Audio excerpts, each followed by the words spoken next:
या वर्षी नवरात्रीमध्ये स्पेशल काय आहे आणि आपल्या कार्यक्रमाचे नियोजन कसे येतात? रेणुका माता मंदिराचे अध्यक्ष म्हणून 2024 नवरात्र गेल्या 2 दिवसापासून चालू आहे.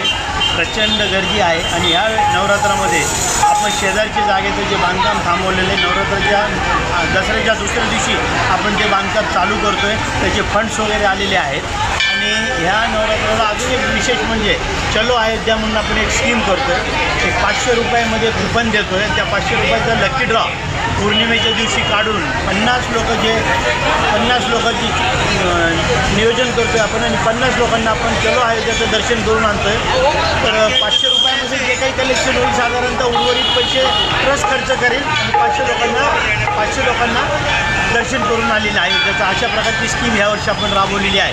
आणि आपण जे रेणुका माता मंदिराच्या बाजूला जे गाळे बनवले तर याचं पुढचं नियोजन कसं असणार आहे? गाळ्यांचं नियोजन कसं असणार आहे? रेणुका माता मंदिराचे इथं गाळे वगैरे काही नाही आहे. कमर्शियल टच त्या बिल्डिंगला नाही आहे. आपण इथं रेणुका माता सामाजिक संकुल म्हणून उभा करतो आहे.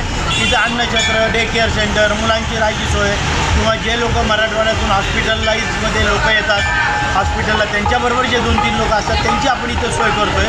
दैनंदिन 250 रुपयामध्ये पूर्ण त्यांची 2 वेळेस जेवण, नाश्ता, चहा आणि राहायची सोय करतो आहे.